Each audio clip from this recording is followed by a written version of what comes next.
Hello friends, good morning. मैं access ITI YouTube channel पर आप सभी का स्वागत है। जैसा कि मैंने आपको पिछले लेक्चर में या पिछले वीडियो में हमने आपको सेकेंड ईयर ITI का वर्कशॉप कैलकुलेशन एंड साइंस जो आपका सब्जेक्ट है उसमें हमने आपको 3 चैप्टर के बारे में आपको पढ़ा दिया है। और आपका ये आपका नहीं सॉरी मतलब 2 चैप्टर पढ़ा दिए, ये आपका चौथा मतलब ये आपका डे है और ये आपका थर्ड चैप्टर है। और थर्ड चैप्टर में अब आपका है AC मतलब होता है कि साइन वेव, आपने सुना होगा। तो AC से रिलेटेड कुछ आप क्या क्या संबंधित मतलब गणनाएं होती है जो आप ये चैप्टर आपका साइंस से रिलेटिव है। और साइंस में जो आपका है वो भी आपका इलेक्ट्रिकल का पार्ट है। ये आपका इलेक्ट्रिकल का पार्ट है, लेकिन आपको सभी को पढ़ना हर ट्रेड में ही आपका वर्कशॉप कैलकुलेशन एंड साइंस में है। तो आपको इस चैप्टर के बारे में आपके ब्लैक बोर्ड पे आपके सामने हमने पूरा मतलब ड्रा कर दिया कि आपको इस चैप्टर में क्या क्या पढ़ना है या क्या क्या आपको इस वीडियो में देखना है। पहला आपका है कि साइन वेव क्या होता है। साइन वेव उसे कहते हैं, जैसे आपने AC मशीन सुना होगा, AC मशीन में आपने मतलब जनरेटर सुना होगा। तो जनरेटर जो होती है वो आपको मतलब बिजली बनाती है, तो उसका जो होता है ग्राफ, जो आपको मतलब ग्राफ बनाया जाता है या मतलब कि गणनाएं जो होती हैं वो साइन वेव को लिया जाता है। साइन वेव आपका जो होता है वो अल्टरनेट होता है, मतलब कि वो आपका बदलता रहता है कुछ, क्योंकि समय के सापेक्ष में उसको ड्रा करते हैं और समय के सापेक्ष में उसको सारी वैल्यू को बताया जाता है। तो जैसे आपका एक ऑसिलेटर का नाम सुना होगा, ऑसिलेटर भी क्या करता है, वो भी बिजली बनाता है, यानी साइन वेव जैसा हमको मतलब कि ग्राफ देता है साइन वेव के। लेकिन उसके साथ साथ वो आपका क्या कहते हैं टूथ वेव भी देता है, आपका स्क्वायर वेव भी देता है, मतलब स्क्वायर टाइप में होता है। तो साइन वेव में आपको जैसे हमने साइन वेव का एक आपका ये मतलब कि पूरी डीपली आपने इसको हमने फिगर बना दिया है, इसके बारे में बताएंगे। तो साइन वेव आपका इस तरह बनता है कि जो आपका टाइम के सापेक्ष आपका बदलता रहता है, यानी कि पहले 0 से उठेगा कि मतलब कि बढ़ते बढ़ते अधिकतम जाएगा और फिर बाद में उसकी वैल्यू मतलब घटता जाएगा और बाद में फिर आकर के 0 हो जाता है। फिर बाद में निगेटिव साइड में यानी कि प्लस साइड और निगेटिव साइड दोनों साइड ये बढ़ता है। ये हो गया साइन वेव। अब आपका दूसरा है, जैसे हमने आपको दूसरा बता देते हैं कि स्क्वायर वेव। तो स्क्वायर वेव में क्या होता है, ये स्क्वायर वेव ऐसे चलता है, यानी कि ये स्क्वायर वेव जिसको कहते हो आप कि भुजा, जिसको स्क्वायर यानी भुजा रूप में ये आपका शेप बनेगा। तीसरा होता है आपका शॉर्टटूथ वेव। शॉर्टटूथ वेव में आपको ये देखा जाता है कि शॉर्टटूथ वेव कैसे बन रहा है, ऐसे फिर ऐसे करके फिर ऐसे बढ़ा जाता है, ये बढ़ता जाएगा। तो ऊपर नीचे आपका शॉर्टटूथ वेव चलता है। जैसे आपने मतलब कि मेडिकल क्षेत्र में आपने देखा होगा CRO होता है या कैथोड रे ऑसिलोस्कोप में आपने सारे ग्राफ को देखा होगा। तो उसी तरह की ये गणनाएं उसमें आपका साइन वेव भी चलता है और शॉर्टटूथ वेव भी चलता है। दूसरा है कि ये साइन वेव के बारे में हमने आपको डीपली बता दिया कि साइन वेव बनता कहाँ से है और किससे किससे जनरेट होता है। दूसरा है फ्रीक्वेंसी। फ्रीक्वेंसी उसे कहते हैं जब कोई भी साइन वेव आपका बनेगा तो उसकी आवृत्ति क्या होगी। आवृत्ति मतलब होती है कि फ्रीक्वेंसी की मतलब कि उसने 1 सेकंड में कितनी साइकिल चली। अगर उसने 1 सेकंड में कितनी साइकिल कंप्लीट करती है उसी को कहते हैं फ्रीक्वेंसी।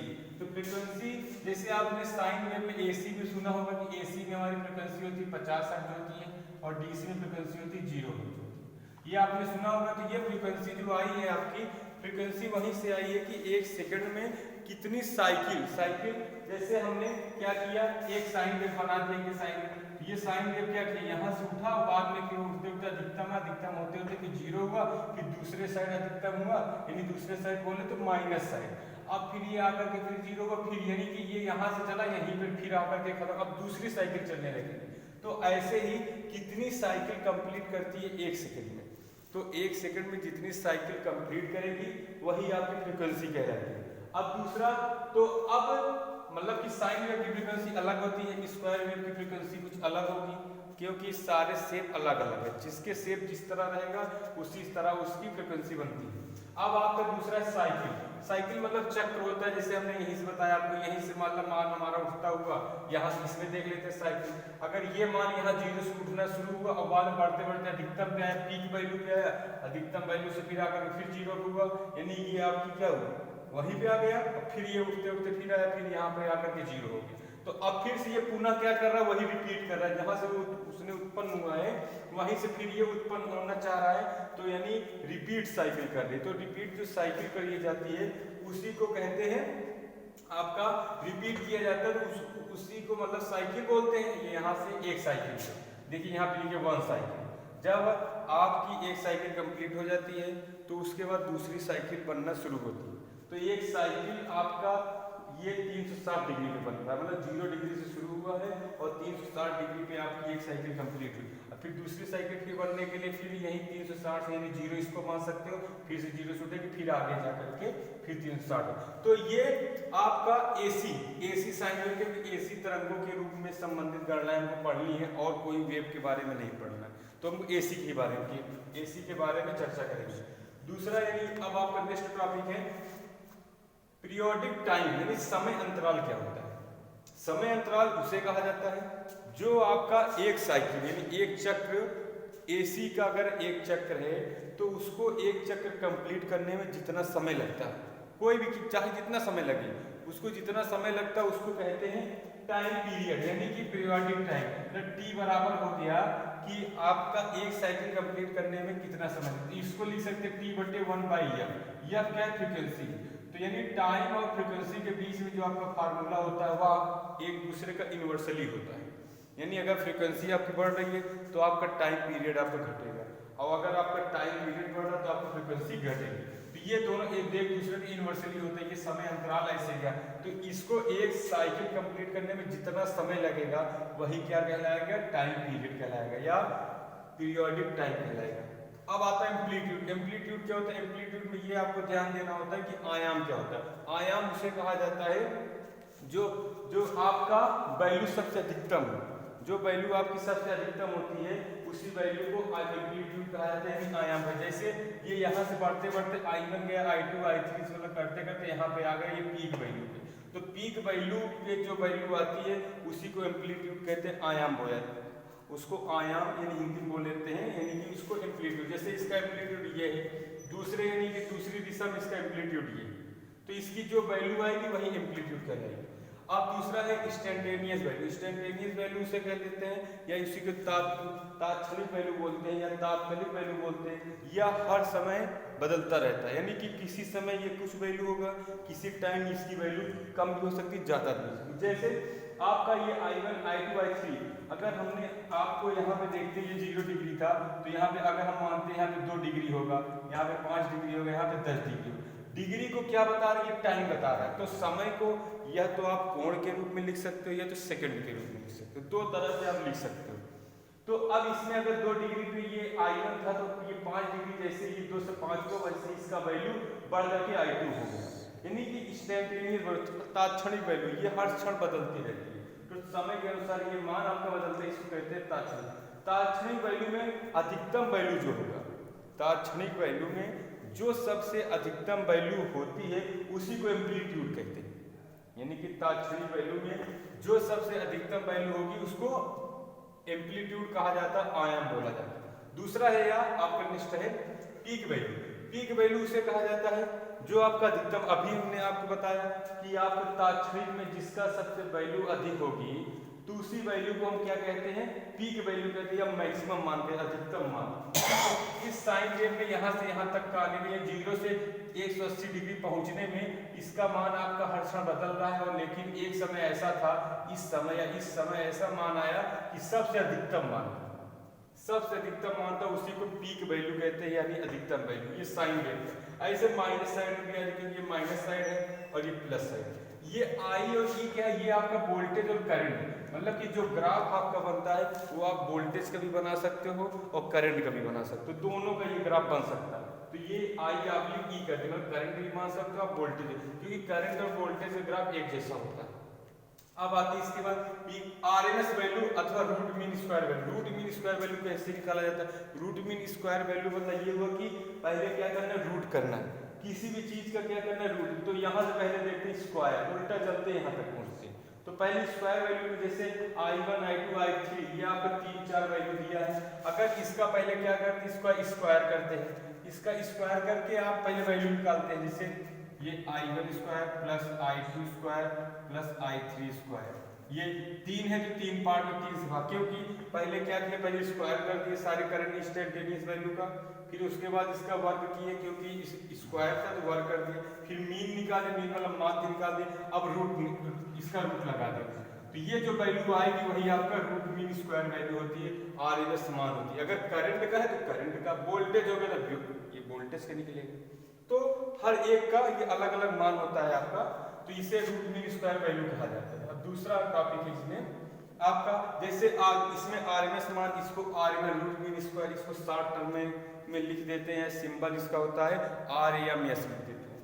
वो RMS मान जैसे 0.707 होता है, यानी कि अगर अधिकतम मान आपका, जो आपका अधिकतम मान अगर 100 है तो 70% जो होगा 70% वो आ जाएगा रूट मीन स्क्वायर। अगर अधिकतम मान ये 100 पे है, इस मान को मान लेते हैं कि 100 है, तो इसका जो 70% यहाँ पर होगा वो आपका हो जाएगा RMS मान आएगा, रूट मीन स्क्वायर वैल्यू ये यहाँ पे आएगी 70। अब आते हैं एवरेज मान पे। एवरेज मान उसे कहा जाता है जो आपका पूरे साइकिल में आपका एक एवरेज लिया जाता है। तो एवरेज में सिंपल ये होता है कि सभी मान को जोड़ करके जितने मान को जोड़ा जाता है उतने मान से उसको उतने ही टर्म से उसको भाग दे देते हैं, तो आ जाता है एवरेज मान। जैसे 3 टर्म था तो 3 टर्म को हमने ऐड कर दिया, जैसे एवरेज में I1 + I2 + I3 3 कर दिए, ये एवरेज मान डायरेक्ट आ जाता है। तो एवरेज मान जो होता है, अगर आपका हमने एक एग्जाम्पल मान लिया ये कि अगर हमारा अधिकतम मान साइन में 100 शो कर रहा है तो उसका 70% आपको शो करता है RMS मान। एवरेज मान शो करता है 63%, यानी कि 63 यानी नीचे ही आएगा यहाँ पे। तो ये हो गया हमारा एवरेज मान, ये IAB लिखा जाता है। तो I एवरेज हो गया आपका उससे नीचे, यानी कि पहले अधिकतम मान होगा आपके साइन वेव में, उसके बाद RMS मान आएगा, उसके बाद एवरेज मान आएगा, यानी कि तीनों सबसे। इसीलिए आपसे क्वेश्चन पूछा जाता है कि साइन वेव में अधिकतम मान या सबसे अधिक वैल्यू किसकी होती है, या आप बढ़ते क्रम में लिखना, तो आप पहले क्या करोगे, एवरेज मान लिखोगे, फिर उससे ऊपर होता है RMS मान होता है, उसके ऊपर अधिकतम मान होता है। अब आते हैं पीक वैल्यू, यानी पीक फैक्टर अथवा क्रेस्ट फैक्टर।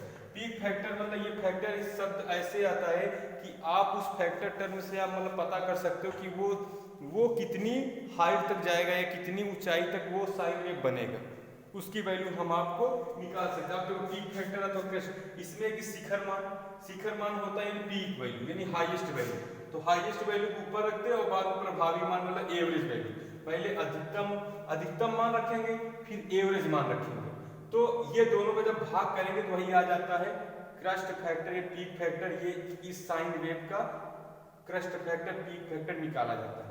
अगर आपको 3 वैल्यू पता है तो यानी कि मैक्सिमम मान पता होना चाहिए, दूसरा आपका RMS मान मालूम होना चाहिए और एवरेज मान, और तीनों हमने अलग अलग आपको निकालने वाला तरीका भी बता दिया। अगर कोई साइन वेव आपको बना करके दे दिया है तो इसके बाद आता है फॉर्म फैक्टर। फॉर्म फैक्टर में देखना है कि प्रभावी मान क्या होना चाहिए, आवर्त एवरेज मान क्या होना चाहिए। तो एवरेज मान भी आपको देखना है, तो इसको भी आपने अभी बताया कि इन दोनों को भाग करोगे तो आ जाएगा फॉर्म फैक्टर। इसके बाद फेज मतलब ये होता है कि कोई भी करंट हो या कोई भी वोल्टेज का ग्राफ है, अगर करंट का ग्राफ और वोल्टेज का ग्राफ हो आपका एक सेम में चल रहा है, एक मतलब कि उसका जीरो की वैल्यू करंट की और करंट का मतलब कि करंट का जीरो मान और वोल्टेज का जीरो मान एक साथ घटे और एक साथ बढ़े तो उसको फेज बोला जाता है। ठीक, अब आते इन फेज उसे बोलते हैं, जैसे हम आपको दे दें ये आपका है, ये आपका वोल्टेज का ग्राफ है, ये हमने मान लिया वोल्टेज का फैक्टर यानी कि ये आपका है सदिश राशि। तो अगर हम मतलब इसका वेक्टर बनाते हैं तो वोल्टेज हो गया वोल्टेज ग्राफ, इसी में अगर हम मतलब करंट को शो करते हैं, ये करंट भी इसी दिशा में जा रही है, जिस दिशा में वोल्टेज है उसी दिशा में करंट है, तो उसको इन फेज बोलते हैं यानी समान फेज में। लेकिन अब आपका आता है इसके बाद आउट फेज भी होता है। आउट फेज में ये होता है कि अगर आप कैसे, अगर ये करंट अगर हमारा ऊपर ये इस दिशा में जा रहा है तो हो सकता है हमारा करंट जो है ये वोल्टेज इस दिशा में जा रहा है और करंट हमारा नीचे भी जा सकता है, करंट ऊपर भी जा सकता है। अगर ऊपर जाएगा तो लीड करता है यानी बढ़ती है, करंट बढ़ेगी। अगर ऊपर जाएगा तो लीड करेगी, नहीं पहले करंट चल रहा है तब वोल्टेज चल रहा है। लेकिन अगर नीचे जाएगा तो पहले वोल्टेज चल रहा है तब करंट चल रहा है, मतलब इसको बोलते हैं लैग करना यानी कि लैगिंग मतलब होता है कि जिसको आप रेफरेंस मान लो, जिसको आप रेफरेंस मान के चलते हो या जिसको आप संदर्भ मान के चलोगे उसके सापेक्ष में आपको देखना है दूसरा जो हमारा क्वांटिटी या दूसरा टर्म जो है वो आगे जा रही है कि पीछे जा रही है। अगर आगे जाएगी तो लीड कर रही है और पीछे जाएगी तो उसको लैग करना बोलते हैं यानी लैग कर रही है। अब आते हैं वेवलेंथ में। वेवलेंथ में आपको ये देख रहे हैं कि तरंग दैर्घ्य क्या होती है। तरंग दैर्घ्य उसे कहा जाता है, इसको हमेशा लेम्डा से लिखते हैं, इसको हमेशा लेम्डा से लिखा जाता है। और इसका मान जो होता है वो आपको एंगस्ट्रॉम में लिखा जाता है। एंगस्ट्रॉम पढ़ते होंगे कि आपका वेवलेंथ जो होता है एंगस्ट्रॉम में लिखा जाता है, एंगस्ट्रॉम, या इसको लिख सकते हो एंगस्ट्रॉम, एंगस्ट्रॉम में लिखा जाता है इसका। तो ये एंगस्ट्रॉम में लिखा जाता है तरंग दैर्घ्य। तरंग दैर्घ्य उसे कहते हैं, वेवलेंथ उसे कहते हैं जो आपका एक वेवलेंथ जो होती है, वेवलेंथ की लंबाई आपको बदलती है। जैसे यहाँ से लेकर के यहाँ तक का वेवलेंथ हो गया, तो वेवलेंथ आपका कितनी लंबाई का वेव बना है। अगर छोटा लंबाई का है, जैसे हमने छोटी लंबाई का वेव बना दिया, ये छोटी लंबाई, तो ये इतना वेवलेंथ होगा। अगर ये बड़े लंबाई का बना है तो इसका वेवलेंथ बहुत ज्यादा होगा। तो यानी वेवलेंथ एक प्रकार से दो, यानी कि जब आपका एक ग्राफ बन जाए दूसरा ग्राफ बनना स्टार्ट होता है तो एक ग्राफ की जितनी दूरी होती है उसको वेवलेंथ कहते हैं। तो ये हो गया। अब इसके बाद आते हैं आपका दूसरा है पावर फैक्टर है। पावर फैक्टर उसे कहा जाता है कि जो पावर फैक्टर में आपको ये मतलब ध्यान देना होता है कि पावर फैक्टर अगर आपका अच्छा होगा तो पावर फैक्टर अगर जितने अच्छा होता है उतने बिजली की खपत कम होती है। ठीक, तो पावर फैक्टर तीन प्रकार का, एक होता है यूनिटी वाला पावर फैक्टर, एक होता है लीडिंग पावर फैक्टर, एक होता है lagging power factor. Unity power factor उसे कहते हैं जब वोल्टेज और करंट दोनों एक फेज में हो, यानी कि वोल्टेज अगर हमारा इस दिशा में जा रहा है, करंट भी हमारा इस दिशा में जाना चाहिए, तो इसको कहते हैं यूनिटी पावर फैक्टर। लेकिन अगर वोल्टेज हमारा इस दिशा में जा रहा है, क्योंकि हम वोल्टेज को रिफरेंस मान रहे हैं, तो अब करंट हमारा ऊपर चलने लगा, यानी करंट पहले चल रहा है और अब वोल्टेज पीछे हो गया, तो उसको कहते हैं लीडिंग पावर फैक्टर उसको बोले। लेकिन अगर हमारा वोल्टेज किसी के लिए करंट हमारा नीचे जाने लगा, यानी कि पहले हमारा वोल्टेज आगे बढ़ रहा है फिर करंट जा रहा है, तो उसको कहते हैं लैगिंग। तो लैगिंग पावर फैक्टर में क्या होता है, आपका यूनिटी यानी कि आपकी बिजली की खपत बहुत ज़्यादा होती है, इसीलिए आपसे कहा जाता है कि आप अपना पावर फैक्टर अच्छा इम्प्रूव करिए। इम्प्रूवमेंट करने के लिए आप क्या कहते हैं कैपेसिटर बैंक लगाते हो, ये सब मतलब, और एक सिंक्रोनस मोटर का यूज किया जाता है, आप इलेक्ट्रीशियन वाले जो होंगे वो उनको पता होगा। तो ये सारी सिस्टमें जो होता है आपको उसको मतलब लगा करके आप अपना पावर फैक्टर मेंटेन करके यूनिटी के करीब लाते हो। अगर यूनिटी के करीब ला दोगे तो आपका बिजली की खपत बहुत कम होगी। इसके बाद आता है इम्पीडेंस। जैसे आपने पढ़ा होगा अभी तक कि करंट होता है, वोल्टेज होता है, रेजिस्टेंस होता है, ये आपका रेजिस्टेंस। लेकिन जब आपको ये पावर फैक्टर शब्द आता है तो उसमें एक आ जाता है इम्पीडेंस। मतलब ये होता है कि जब ये घटता बढ़ता क्यों, क्योंकि आपके सर्किट में आपके तार में एक होता है, एक इंडक्टेंस आ जाता है जिसको कहते हैं कुंडली, एक होता है कैपेसिटेंस आ जाता है, यानी कैपेसिटेंस। ये जब दो गुण आ जाएगा, जब दो गुण आ जाता है तो उसी से आपका पावर फैक्टर भी खराब होता है, उसी से आपका पावर फैक्टर अच्छा भी होता है। तो ये दोनों खराब करता है, तो इसको कहते हैं इम्पीडेंस को जेड से लिखा जाता है। और इम्पीडेंस का सूत्र होता है R square plus X square. तो ये आपका इम्पीडेंस का सूत्र है। अगर R square plus X square, यक्स का यक्स में दोनों आ गया, यानी इसको बोलते हैं रिएक्टेंस बोलते हैं, रिएक्टेंस बोलते हैं, प्रतिघात बोलते हैं। तो प्रतिघात जब आपका किसी सर्किट में जुड़ जाता है तो उसमें रेजिस्टेंस भी हो, प्रतिरोध भी हो, प्रतिरोध और प्रतिघात जब जुड़ जाएगा तो उसका मान अब प्रतिबाधा कहलाता है। मतलब इस इम्पीडेंस को प्रतिबाधा बोलते हैं। तो इम्पीडेंस में आपको रेजिस्टेंस और प्रतिघात दोनों को जोड़ना पड़ेगा। अब आता है आरएल सीरीज सर्किट। तो आरएल सीरीज सर्किट में ये आपको ध्यान देना है कि जैसे आरएल सीरीज सर्किट में हम आपको बता रहे हैं कि आरएल सीरीज सर्किट होता क्या है। आरएल सीरीज सर्किट में आर को श्रेणी क्रम में लेते हैं, यानी प्रतिरोध को श्रेणी में ले लिए, और इसी में सी मतलब होता है कैपेसिटर। इन दोनों को जोड़ करके एसी सप्लाई से जोड़ देते हैं, तो इसको कहते हैं आरएल है ना, तो इसमें इंडक्टेंस लगाते, प्रतिबाधा जिसको प्रतिबाधा, यानी आर हो गया, ये यल हो गया। तो यानी आर या और यल को श्रेणी क्रम में, ये आपका जब एसी बिजली देते हैं, यानी एसी से कोई भी सप्लाई चलाते हो, कोई भी आप मतलब फ्रिज कूलर एसी कोई भी चलाते हो आप अल्टरनेटिंग करंट से, तो आपका उसमें आर और यल और सी आता है। अगर आप डीसी सप्लाई चलाओगे तो उसमें यल और सी नहीं आता, क्योंकि उसमें फ्रिक्वेंसी जीरो होती है। जिसमें फ्रिक्वेंसी जीरो होगी उसमें आपका न तो प्रतिबाधा आएगी और न तो प्रतिघात आएगा, सिर्फ प्रतिरोध होता है। अब दूसरा आता है RL series circuit, RLC series circuit. इसी में क्या होता है, एक कैपेसिटर जोड़ लेते हैं, कैपेसिटर को इसी में मतलब जोड़ लिया जाता है, ये बन जाता है आरएलसी सीरीज सर्किट। इसका अगर हम मतलब निकालते हैं प्रतिबाधा तो क्या होगा, यानी कि इंपेडेंस ये हो जाएगा R square plus XL minus XC का होल स्क्वायर। तो ये हो गया प्रतिबाधा आ गया किसके लिए, आरएलसी सीरीज सर्किट के लिए। तो इस सूत्र को आपको मतलब याद रखना होगा, क्योंकि आपको कभी कभी इस क्वेश्चन में दे देता है आर का मान, एल का मान, सी का मान दे करके हल करा देता है, तो आप इस सूत्र से हल कर सकते हो। इसके बाद आता है सीरीज रेजोनेंस। इसी रेजोनेंस का कंडीशन उसे कहते हैं जब आपका एल का मान और सी का मान दोनों बराबर हो जाए। जब एल और सी दोनों बराबर हो जाते हैं, यानी कि हमारे सर्किट में सिर्फ प्रतिरोध बचता है। ऐसी कोई कंडीशन, एक ऐसी कंडीशन आती है कि जब एल और सी दोनों बराबर हो जाते हैं, सिर्फ सर्किट में प्रतिरोध बचता है, तो उसी कंडीशन को रेजोनेंस कहते हैं। रेजोनेंस कंडीशन बोला जाता है। और रेजोनेंस कंडीशन जब आती है तो उस समय प्रतिबाधा जो होता है वो आपका प्रतिरोध के बराबर हो जाता है, क्योंकि इस समय आपका एक्सएल और एक्ससी दोनों बराबर हो जाएंगे, तो ये 0 हो जाएगा, तो ये आर स्क्वायर बचेगा। तो आर स्क्वायर को अंडर रूट से निकाल लेंगे तो आर बचेगा। तो जेड यानी प्रतिबाधा उस समय आर होगा से। तो प्रतिबाधा प्रतिरोध के बराबर हो जाती है, उसी कंडीशन को कहते हैं सीरीज रेजोनेंस, क्योंकि सीरीज आरएलसी सर्किट में सीरीज रेजोनेंस देखा जाता है। सीरीज रेजोनेंस का मतलब ये होता है, आपने कभी मतलब कि साइंस में एक मतलब पढ़े होंगे, अगर रेजोनेंस कंडीशन होती है तो उसकी फ्रीक्वेंसी डबल हो जाती है। अगर कोई एक मतलब कि एक्चुअल फ्रीक्वेंसी से चल रही है, अगर कहीं पे रेजोनेंस कंडीशन आ जाती है तो उसकी फ्रीक्वेंसी डबल हो जाती है, यानी कि डबल स्पीड से वाइब्रेट करने लगेगा, तो वो वहाँ पर कुछ खतरा बढ़ सकती है। जैसे आप देखिए कि ब्रिज में मतलब क्या कहते हैं, सैनिक को मतलब रोका जाता है कि मतलब कि कदम ताल एक साथ कदम ताल ना मिलाए, क्योंकि उसकी फ्रीक्वेंसी जो होगी यानी उसकी रेजोनेंस कंडीशन उस समय हो जाएगा। तो रेजोनेंस कंडीशन की वजह से क्या होता है, पुल टूट सकता है, तो वहाँ पे कदम ताल नहीं मिलाने के लिए रोका जाता है। तो ऐसे ऐसे कंडीशन, वो आपका साइंस का था। लेकिन ये एसी में आपको पढ़ना था बिजली के बारे में, यानी कि आपको इलेक्ट्रिसिटी के बारे में पढ़ना था, तो इसमें रेजोनेंस कंडीशन इसमें भी आती है। तो ये रहा आपका एसी कैलकुलेशन, एसी रिलेटिव जो आपको कैलकुलेशन दिखाया हमने साइन वेव। इसको आप मतलब वीडियो को एक बार 2 बार देखिएगा, आपके पास रहेगा। और जो आपको सुझाव देना, अगर कोई मतलब इसमें आपको ना समझ में आया होगा तो कमेंट करना, ठीक है। और इसको लाइक करिए, इस चैनल को शेयर करिए। Thank you class.